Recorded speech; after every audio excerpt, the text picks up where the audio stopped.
بسم الله الرحمن الرحيم.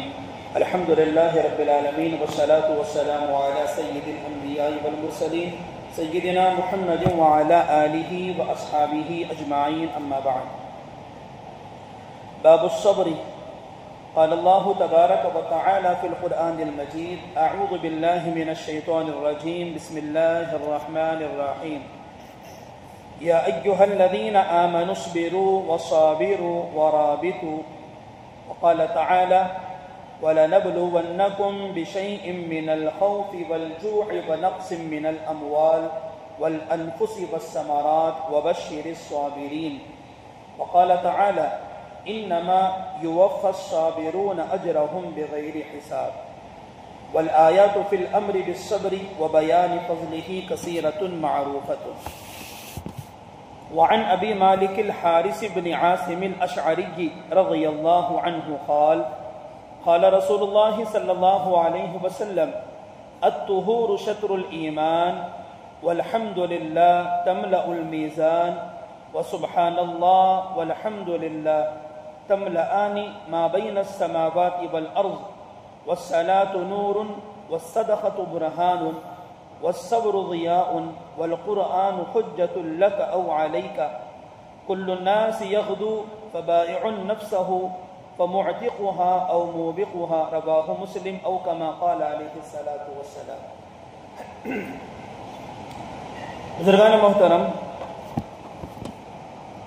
اللہ جل جلالہ و امن والہ نے ہم لوگوں پر جو بے شمار احسانات فرمائے ہیں، ان احسانات میں اللہ رب العزت کا ایک احسان یہ بھی ہے کہ بحیثیت انسان ہونے کے ہم لوگوں پر جو روزانہ حالات یا پریشانیاں یا پھر مصیبتیں آتی ہیں، ان حالات اور پریشانیوں پر جو ہم صبر کر لیتے ہیں، اس صبر پر اللہ تبارک و تعالیٰ نے ہمارے لیے بہت بڑے اجر کا وعدہ کر رکھا ہے۔ یہ صرف اور صرف دین اسلام کی خوبصورتی ہے۔ دیگر شریعت، دیگر مذاہب کے اندر ایسی بات ہمیں نہیں ملتی کہ دیگر مذاہب کے ماننے والوں پر جب کسی قسم کی کوئی مصیبت آتی ہے یا پھر پریشانی آتی ہے اور وہ اسے برداشت کر لیتے ہیں تو ان کے برداشت کرنے پر ان کے لیے کوئی بدلہ نہیں ہے، انہیں کوئی اجر ملنے والا نہیں ہے۔ یہ صرف اور صرف دین اسلام کی خوبصورتی ہے کہ جب بھی کوئی مومن بندہ یا مسلمان بندہ کسی بڑی پریشانی پر یا پھر کسی بھی چھوٹی پریشانی پر، کسی حالت پر یا پھر کسی حادثے پر جب وہ صبر کر لیتا ہے تو اس کا یہ صبر کرنا اللہ رب العزت کو اتنا پسند آتا ہے کہ اللہ تبارک و تعالیٰ نے اس کے اس صبر کرنے پر بے حساب اجر کا، بے شمار اجر کا وعدہ کر رکھا ہے۔ قرآن مجید کے اندر مختلف آیتیں ہیں جن کا تعلق صبر سے ہے، اور احادیث میں بھی آقا نبی اکرم صلی اللہ علیہ وسلم نے مختلف موقعوں پر صبر کرنے کا حکم دیا، اور صبر کرنے پر جو اللہ رب العزت کی طرف سے اجر ملنے والا ہے اس اجر کو آقا نبی اکرم صلی اللہ علیہ وسلم نے بتایا ہے۔ لیکن یہاں پر رک کر ایک بات یہ سمجھتے سے لیں کہ جب بھی صبر کا ذکر ہوتا ہے نا تو ہم لوگوں کا ذہن صرف ایک چیز کی طرف چلتا ہے۔ ہم یہ سمجھتے ہیں کہ بھئی کوئی مصیبت آ گئی، کوئی پریشانی آ گئی، اس کو ہم نے برداشت کر لیا تو اسے صبر کہتے ہیں، جبکہ ایسی بات نہیں ہے۔ علماء مفسرین نے صبر کی 3 قسمیں بیان کی ہیں۔ کتنی قسمیں؟ 3 قسمیں۔ 3 طرح کی چیزوں کو صبر کہا جاتا ہے، اور تینوں پر اللہ کی طرف سے اجر کا وعدہ ہے۔ فرمایا کہ سب سے پہلے صبر کی قسم ہے جس کو صبر علی الطاعہ کہتے ہیں۔ کیا مطلب ہے؟ صبر علی الطاعہ کا مطلب ہے اللہ کی اطاعت پر صبر کرنا، عبادتوں پر صبر کرنا۔ کیا مطلب ہے عبادتوں پر صبر کرنا، اطاعت پر صبر کرنا؟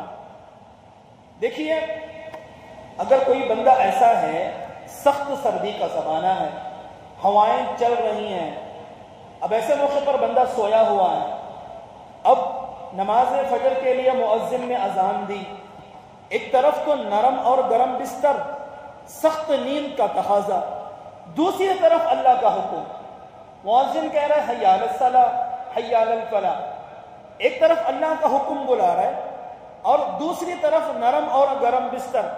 طبیعت تقاضا کرتی ہے کہ اذان سنے لیکن پھر بھی سو جائیں، لیکن اگر کوئی بندہ اللہ کے حکم کو سامنے رکھ کر اپنا بستر جھٹک کر اٹھتا ہے، ٹھنڈے پانی سے وضو کرتا ہے اور اپنے قدموں کو اٹھا کر مسجد کی طرف چلتا ہے، 2 رکعت نماز ادا کرتا ہے، تو ذرا بتائیں تو صحیح اس کے یہ عمل کرنے میں تکلیف ہوئی کہ نہیں ہوئی؟ نیند کو قربان کرنا پڑا، ٹھنڈے پانی سے وضو کرنا پڑا، مسجد کی طرف چل کر آنا پڑا، اور یہ سارے جو کام بندے نے کیا یہ صرف اور صرف اللہ کے لیے کیا، اور اس پر جو اسے تکلیف پہنچ رہی ہے، نفس پر جو گراں گزر رہا ہے، وہ اللہ کے لیے برداشت کر لیتا ہے، تو اس کو کہتے ہیں صبر علی الطاعہ، یعنی اللہ کی اطاعت کے لیے صبر کر لینا. علماء فرماتے ہیں جو بندہ اللہ کی اطاعت کے لیے صبر کرتا ہے، میں نے ایک مثال دی ہے، ورنہ تو ہمیں ہزاروں مثالیں اس طرح ملتی ہیں. کاروبار کا وقت ہے، گاہکوں کی بھیڑ لگی ہوئی ہے، نماز ظہر کے لیے مؤذن نے آواز دی، اذان دی، اب ایک طرف اللہ کا حکم بلا رہا ہے اور دوسری طرف بزنس میں نقصان کا اندیشہ ہے. گاہکوں کی بھیڑ کو چھوڑ کر مسجد کی طرف جانا اتنا آسان نہیں ہے، لیکن یہ بندہ اللہ کی خاطر اپنے نقصان کو برداشت کرتے ہوئے مسجد کی طرف چلا جاتا ہے. اس کو صبر علی الطاعہ کہتے ہیں، عبادت پر صبر کرنا. روایتیں بتاتی ہیں آقا نبی اکرم صلی اللہ علیہ وسلم نے فرمایا جو بندہ اللہ کی اطاعت پر صبر کرتا ہے، ان الصابر علی الطاعۃ، اللہ کی اطاعت پر جو بندہ صبر کرتا ہے، آقا نبی اکرم صلی اللہ علیہ وسلم نے بشارت دی اللہ تبارک و تعالی اس کے اس صبر کی بنیاد پر یرفعہ اللہ تعالی 300 درجۃ، قیامت کے دن اللہ تبارک و تعالی اس کے 300 درجے بلند کرے گا. کتنے درجے؟ 300 درجے. اور آگے اللہ کے نبی علیہ الصلوۃ والسلام نے فرمایا بین کل درجۃ کما بین السماء والارض. اللہ کے نبی علیہ الصلوۃ والسلام نے فرمایا کہ 300 درجے اللہ تبارک و تعالی بلند کریں گے، اور فرمایا کہ ہر درجے کے درمیان، ہر 2 درجوں کے درمیان آسمان اور زمین کے برابر مسافت ہوگی. اللہ اکبر. 300 درجے ہمیں احساس ہی نہیں ہے، ہم اس کو صبر ہی نہیں سمجھتے. سمجھ گئے نا؟ اچھا، صبر کی دوسری قسم، ایک تو سمجھ گئے نا صبر علی الطاعہ. اچھا، صبر کی دوسری قسم ہے جس کو صبر علی مصیبہ کہتے ہیں. صبر علی المصیبہ یعنی مصیبتوں پر صبر کرنا. یہ تو ہمیں سمجھ میں آتا ہے نا، روزانہ ہوتا ہے بھائی، کوئی نہ کوئی پریشانی آ جاتی ہے، کوئی نہ کوئی مسئلہ پیش آ جاتا ہے، کبھی صحت کا مسئلہ، کبھی نقصان کا مسئلہ، کبھی صحت خراب ہو رہی ہے، کبھی کاروبار میں نقصان ہو رہا ہے، ہوتا ہے نا. بحیثیت انسان ہونے کے روزانہ یہ ہمارے ساتھ حالات پیش آتے ہیں، کوئی نہ کوئی پریشانی. ایک پریشانی ختم ہو گئی، دوسری پریشانی تیار کھڑی ہے. ایک مصیبت کو ہم نے نمٹ لیا، دوسری مصیبت تیار کھڑی ہے. ایسا لگتا ہے کہ مصیبتوں کا ایک سلسلہ ہے، پریشانیوں کا ایک سلسلہ ہے. انسان کیسے پلاننگ کرتا ہے نا، بعض مرتبہ ہم ایسا مضبوط پلان کرتے ہیں کہ بھائی اگر یہ میں نے کر لیا تو کل سے میں آزاد ہوں، کوئی مسئلہ نہیں ہے. اس پریشانی سے نکل کر یوں کھڑے فوراً دوسری پریشانی آ گئی، کسی نہ کسی شکل میں آ جاتی ہے، الگ الگ طریقوں سے. قربان جائیں اللہ کی ذات پر. دیکھیں اللہ کتنا پیار کرتے ہیں ہم سے، اپنے بندوں سے. اللہ اکبر. فرمایا کہ جو مصیبتیں ہم پر آ رہی ہیں، جو پریشانیاں ہم پر آ رہی ہیں، ان پریشانیوں پر، مصیبتوں پر جو ہم صبر کرتے ہیں نا، اللہ اکبر، اس صبر کرنے پر بھی اللہ تبارک و تعالی ہماری مغفرت کے وعدے کرتے ہیں، ہمارے گناہوں کی معافی کا وعدہ. میں نے روایت بتائی تھی، آخر نبی اکرم صلی اللہ علیہ وسلم نے فرمایا کسی بھی انسان کو، مسلمان کو اچانک کوئی مصیبت پہنچ جاتی ہے، وہ صبر کر لیتا ہے. میں نے مثال دی تھی نا حضرت عائشہ کی، وہ روایت بیان کر کے، اللہ کے رسول بیٹھے ہوئے ہیں، ہوائیں چلی تو چراغ گل ہو گیا. اس پر اللہ کے رسول نے فرمایا انا للہ و انا الیہ راجعون. حضرت عائشہ نے پوچھا اس پر کیوں انا للہ؟ کہنے لگے چراغ گل ہو گیا، اس کی وجہ سے ہمیں وقتی طور پر پریشانی ہوئی نا. فرمایا کہ اس پر جب مومن صبر کرتا ہے اس پر بھی اللہ اس کی مغفرت فرما دیتا ہے. تو اللہ کے رسول فرما رہے ہیں کہ جو بندہ مصیبتوں پر، پریشانیوں پر صبر کرتا ہے نا اسے کیا بدلہ ملے گا؟ روایت ہے اللہ کے رسول نے فرمایا ان الصابر علی المصیبت یرفعہ اللہ تعالی 600 درجۃ، فرمایا کہ جب بھی کسی مومن بندے کو، مسلمان بندے کو کوئی مصیبت پہنچتی ہے، کوئی پریشانی پہنچتی ہے، کوئی حادثہ پیش آ جاتا ہے، بیماری کی شکل میں، کاروبار میں نقصان کی شکل میں، الگ الگ شکلوں میں، اور مومن بندہ جب اس پر صبر کر لیتا ہے، اللہ کے رسول فرما رہے ہیں اس کے اس صبر کرنے پر اللہ تبارک و تعالی قیامت کے دن اس کے 600 درجے بلند کریں گے۔ کتنے درجے بھائی؟ 600 درجے۔ اطاعت پر، عبادت پر صبر کرے تو کتنے درجے بلند؟ 300 درجے۔ مصیبتوں پر صبر کرے تو 600 درجے۔ اللہ کے رسول نے فرمایا ہر درجے، ہر 2 درجوں کے درمیان زمین و آسمان کے برابر مسافت۔ اللہ اکبر۔ اے بھائی، کسی مذہب میں آپ کو ملے گا کہیں بھی؟ کسی بھی چنا سوامی کو، منا سوامی کو پوچھ لیں، آپ کسی بھی جوزف کو، بشپ کو پوچھ لیں، کیا تمہارے یہاں صبر پر تمہیں یہ ملے گا؟ کتنا پیارا مذہب ہے نا، کتنی عجیب شریعت۔ اللہ اکبر۔ احسان مانے، قربان جائے اللہ کی ذات پر، اللہ کے رسول پر۔ پھر فرمایا کہ صبر کی تیسری قسم ہے جس کو صبر علی المعصیہ کہتے ہیں، گناہوں پر صبر کرنا۔ اللہ اکبر۔ کس پر صبر کرنا؟ پہلا اطاعت و عبادت پر صبر، دوسرا مصیبتوں پر صبر، تیسرا گناہوں پر صبر۔ کیا گناہوں پر صبر؟ نفس و شیطان ہمارے پیچھے پڑے ہوئے، شیطان نے قسم کھایا نا، سمجھ رہے ہیں؟ شیطان نے تو اللہ سے چیلنج کیا نا، لَأُغْوِيَنَّهُمْ، شیطان نے کہا میں تیرے بندوں کو گمراہ کروں گا، میں انہیں گمراہ کرنے کے لیے آگے سے آؤں گا، پیچھے سے آؤں گا، دائیں سے آؤں گا، بائیں سے آؤں گا، گمراہ کرنے کی کوشش کروں گا۔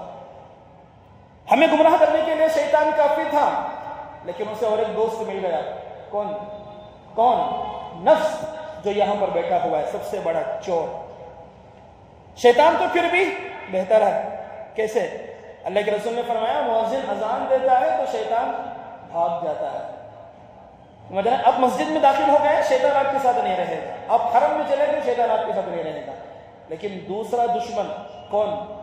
نفس 24 گھنٹے 24 آورس آپ کے ساتھ رہتا ہے۔ آپ نماز میں کھڑے ہیں، نماز میں بھی آپ کے ساتھ نفس رہے گا۔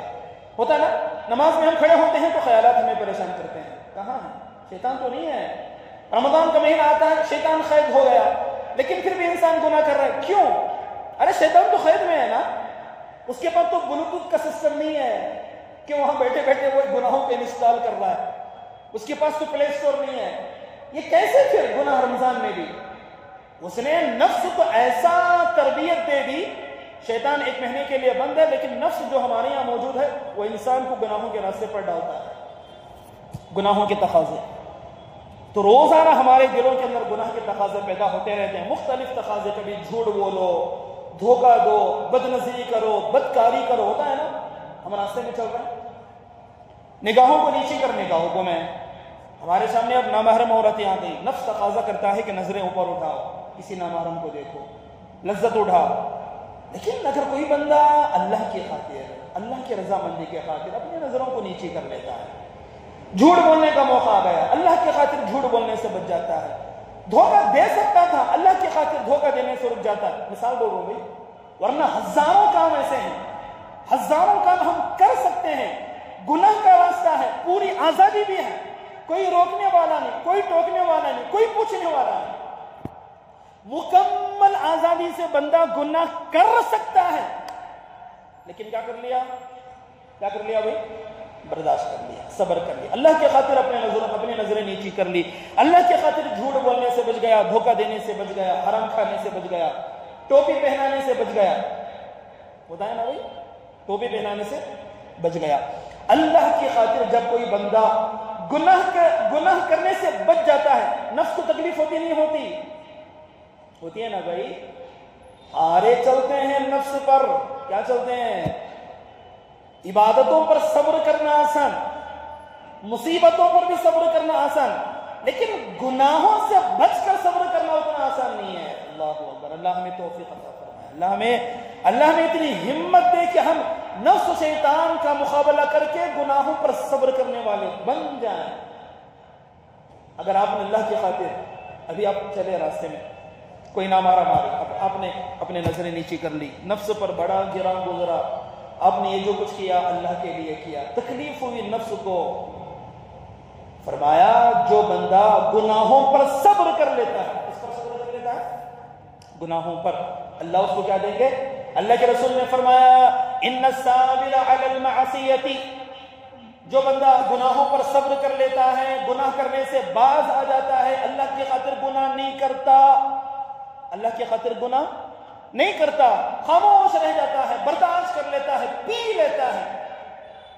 فرمایا اللہ کے رسول نے گناہوں پر صبر کرنے والے کو اللہ تبارک و تعالی یرفعہ اللہ تعالی 900 درجۃ، فرمایا کہ اللہ تبارک و تعالی قیامت کے دن ایسے بندے کے لیے 900 درجے بلند کرے. اللہ اکبر، کتنے درجے بھائی؟ 900 درجے. اللہ کے رسول نے فرمایا بین کل درجۃ کما بین السماء والارض، ہر درجے کے درمیان آسمان اور زمین کے برابر مسافت ہوگی. آپ عبادت پر صبر کر رہے ہیں تو کتنے درجے؟ 300 درجے. مصیبت پر صبر کر رہے ہیں تو 600 درجے. اگر گناہ پر صبر کر رہے ہیں تو کتنے درجے؟ 900 درجے. سوچیں ذرا روزانہ کتنا ہمارے دل میں گناہ کا خیال آتا ہے. ایک ایک مرتبہ بھی اگر ہم بچ گئے 900 کے اعتبار سے کتنے درجے اللہ تبارک و تعالیٰ قیامت کے دن ہمارے بلند کریں گے. تو علماء نے فرمایا صبر صرف مصیبتوں پر صبر کرنے کا نام نہیں ہے، عبادت پر جو بندہ صبر کرتا ہے اسے بھی صبر کہتے ہیں، اور جو بندہ گناہ کے تقاضے کے باوجود گناہ کرنے سے رک جاتا ہے اس کو بھی کیا کہتے ہیں؟ صبر کرتے ہیں. اللہ تبارک و تعالیٰ ہمیں ان تمام صبروں پر جم جانے کی توفیق عطا فرمائے. سمجھ رہے ہیں؟ آخر میں 2-3 آیتوں کا ترجمہ کر کے آج کی میں اپنی گفتگو کو ختم کرتا ہوں. چلیے ذرا ہم دیکھتے ہیں کہ دیکھیے حضرت امام نووی رحمۃ اللہ علیہ نے پہلے نیت سے متعلق باب کو بیان کیا تھا، ہم نے پڑھا، پھر اس کے بعد توبہ سے متعلق حدیثیں تھیں. اب تیسرا باب جو حضرت امام نووی رحمۃ اللہ علیہ نے جو شروع کیا وہ کس کے متعلق ہے؟ صبر سے متعلق. یہ ریاض الصالحین کتاب ہے، ہم اس کو پڑھتے ہوئے چلے جا رہے ہیں. تو نیت کا باب ختم ہوا، توبہ کا باب ختم ہوا. اب یہاں سے کون سا باب شروع ہو رہا ہے؟ باب الصبر. یہاں پر حضرت امام نووی رحمۃ اللہ علیہ صبر سے متعلق آیتوں کو ذکر کریں گے، صبر سے متعلق حدیثوں کو ذکر کریں گے. چلیے ہم تھوڑا آیتیں دیکھتے ہیں. صرف باب الصبر. قال اللہ تبارک و تعالی، اللہ تعالیٰ فرما رہے ہیں یا ایھا الذین آمنوا، اے ایمان والو، اے ایمان والو. کس سے خطاب ہو گئی؟ ہم سے ہی تو ہے. اللہ فرما رہے اے ایمان والو اصبروا، کیا کرو؟ صبر کر لو. اصبروا کا ترجمہ کیا؟ صبر کرو، صبر کرو. حالات کو صبر کا مطلب وہی، صرف مصیبتوں پر نہیں، صبر کرو. اطاعت و عبادت پر بھی صبر کرو، مصیبتوں پر بھی صبر کرو، گناہوں پر بھی صبر کرو. وصابروا، آگے اللہ فرما رہے صبر کرنا نہیں، صبر کر کے اس پر جم جاؤ. کیا کرو؟ استقامت کے ساتھ جم جاؤ. ورابطوا، رابطو کا مطلب ہوتا ہے اسلامی ملک ہوتا ہے نا، اسلامی ملک ہوتا ہے تو اس کی سرحدوں پر جو مجاہدین ہوتے ہیں جو ملک کی حفاظت کرتے ہیں، جیسے ہمارے یہاں بھی ہے نا، جیسے ہمارے ملک کی جو سرحد ہوتی ہے جیسے واگا بارڈر میں سمجھ رہے ہیں، تو وہاں پر رہ کر جو اپنے ملک کی حفاظت کرتے ہیں نا، سمجھ رہے ہیں، تو ان کے بارے میں یہ حکم ہے. سمجھ رہے ہیں؟ اسلامی ملک ہے جو مجاہدین ملک کی حفاظت کی خاطر بارڈروں پر رہتے ہیں ان کو ہے. رابطوں کا مطلب تم اپنے ملک کی سرحد کی حفاظت کرو. یہ بول رہے ہیں اللہ تبارک و تعالیٰ. آگے اللہ فرما رہے اور ایک دوسری آیت میں وَلَنَبْلُوَنَّكُمْ، اللہ فرما رہے ہم ضرور بھی ضرور تم کو آزمائیں گے. کس کو آزمائیں گے؟ فرشتوں کو، جنات کو، جانوروں کو. کس کو؟ ہمیں، انسانوں کو. اللہ بول رہے ہیں ہم تمہیں ضرور آزمائیں گے. خوش فہمی میں نہیں رہنا، حالات نہیں آتے ہیں، مصیبت نہیں آتے ہیں، پریشانیاں. کہ ہمارے حضرت کو شاید شیخ سعدی کا وہ شعر ہے شاید، یا پھر حضرت رومی کا ہے، فرمایا کرتے تھے کہ بھئی درین دنیا کسے بے غم نہ باشد. فارسی کا شعر ہے، ترجمہ کروں گا. درین دنیا کسے بے غم نہ باشد، گر باشد بنی آتم نہ باشد. فرمانا ہے کہ کوئی بندہ انسان ہونے کی حیثیت سے بغیر غم کے زندگی گزارے، ایسا نہیں ہو سکتا. کوئی بھی بول ہی نہیں سکتا مجھے کیا بھی ٹینشن ہے نہیں حضرت، ایک دم مجھے کیا بھی ٹینشن نہیں. کئی کو بات اللہ کے پیسے ہی اسے زیادہ ٹینشن لگا سکتا. مگر دلوں کا اطمینان تو کہاں ہے؟ اللہ کی یاد میں. الا بذکر اللہ تطمئن القلوب، اللہ کی یاد سے دلوں کو اطمینان ملتا ہے. حضرت فرما رہے ہیں دری دنیا کیسے بے غم باشد، گر باشد اگر کوئی ہے تو انہیں انسان نہیں کہتے, یا تو فرشتہ یا پھر جن. کوئی بولے آ کر مجھے بھی پریشانی ٹینشن بھی حضرت, تو بولنا او ہو آپ یہاں کے مخلوق نہیں ہیں, اب یا تو پھر فرشتے ہیں پھر جنات سے آپ کا تعلق ہے. ورنہ حقیقت تو بتاتی ہے کہ بھی جنات پر بھی حالات ہیں. تو اللہ فرما رہے ہیں وَلَنَبْلُوَنَّكُمْ, ہم تمہیں ضرور آزمائیں گے. کیسے آزمائیں گے؟ بِشَيْءٍ مِّنَ الْخَوْفِ, کبھی ہم تم پر خوف طاری کر دیں گے. کیا طاری کر دیں گے؟ خوف ہوتا ہے نا, عجیب عجیب خوف ہوتا ہے, کبھی اپنوں کی طرف سے, کبھی غیروں کی طرف سے خوف. کوئی عزتوں کو پیچھے پڑا ہوا ہے, کوئی ہمارے مال کے پیچھے پڑا ہوا ہے, کوئی ہمارے خلاف سازشیں کر رہا ہے. کبھی ہم جس ملک میں جی رہے ہیں فرقہ پرستوں کی طرف سے ہمارے ایمان کا خوف, ڈرا رہے ہیں. اللہ فرمانے ہم تمہیں آزمائیں گے کبھی خوف کے ذریعے, والجوع, کبھی ہم تم پر بھوک کو طاری کر دیں گے. بھوک کا مطلب بھوک مری آ گئی, بزنس میں نقصان ہو گیا. ونقص من الاموال, کبھی ہم تمہاری تجارتوں میں گھاٹا کر دیں گے. والانفس, کبھی ہم تمہارا جان کا نقصان کر دیں گے. والثمرات, کبھی تمہارے باغت میں کمی ہوتا ہے نا بھائی, الگ الگ. لیکن اللہ فرما رہے ہیں اگر تمہاری پریشانی تم پر کیسی بھی آئے, جان میں, مال میں, تجارتوں میں, جیسے بھی پریشانی, صبر کر لو. کیا ملے گا؟ وَبَشِّرِ الصَّابِرِينَ, اللہ فرما رہے ہیں صبر کرنے والوں کے لیے خوشخبری ہے. کیا خوشخبری؟ میں نے بتایا نا, بے حساب. آگے اللہ نے فرمایا انما یوفی الصابرون اجرهم بغیر حساب, اللہ تبارک و تعالیٰ تو صبر کرنے والوں کو بے حساب اجر دینے والے ہیں, بے حساب. اللہ تبارک و تعالیٰ ہمیں عمل کی توفیق عطا فرمائے. آخر میں آج کے لیے اتنا کافی ہے. اگلے ہفتے انشاءاللہ جو حدیث جو شروع ہو رہی ہے, اگلے ہفتے انشاءاللہ اس کا ترجمہ کریں گے, اور حدیث میں اللہ کے نبی علیہ السلام نے کیا فرمایا اسے اگلے ہفتے بیان کریں گے.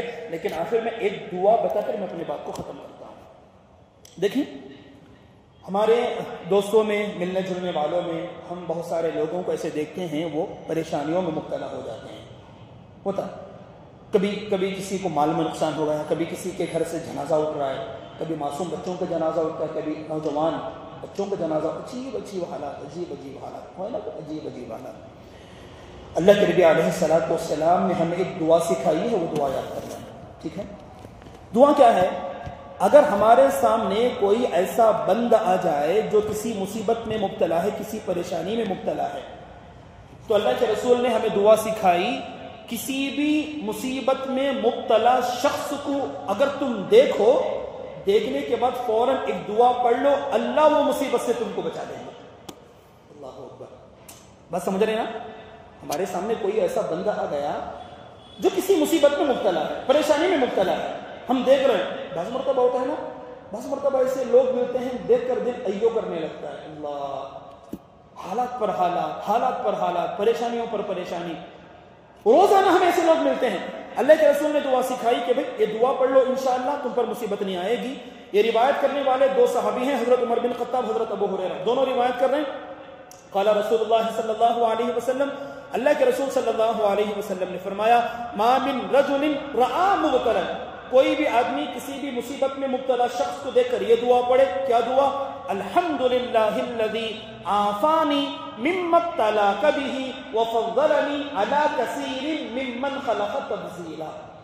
اب مجھ سے بہت سارے لوگوں کو دعا یاد ہوگی, یاد نہیں ہے تو یاد کر لیں گے انشاءاللہ, میں ریکارڈ کر کے بھی دے دوں گا. الحمدللہ الذی, تمام تعریفیں اس اللہ کے لیے ہیں, عافانی, جس نے مجھے عافیت دی, مما ابتلاک بہ, ان مصیبتوں سے جن مصیبتوں میں تجھے مبتلا کیا. بس سمجھ رہے نا. وفضلنی علی کثیر ممن خلق تفضیلا, اور اپنی پوری مخلوق میں اللہ نے پریشانیوں سے بچا کر مجھے فضیلت دی.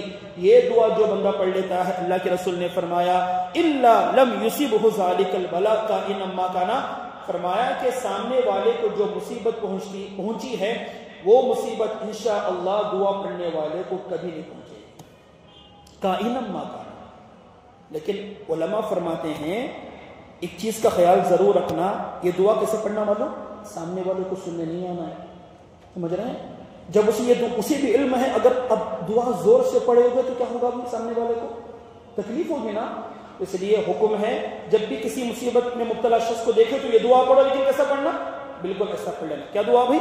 الحمدللہ الذی, بولو میرے ساتھ, الحمدللہ الذی, الحمدللہ الذی عافانی مما ابتلاک بہ وفضلنی علی کثیر ممن خلق تفضیلا. خود بھی دعا یاد کرنا، اپنے گھر میں گھر والوں کو، بچوں کو، بچیوں کو، بچوں کے گھر والوں کو، سب کو یہ دعا سکھا دینا ہے. اللہ تبارک و تعالی عمل کی توفیق عطا فرمائے. آمین. وآخر دعوانا ان الحمد للہ رب العالمین.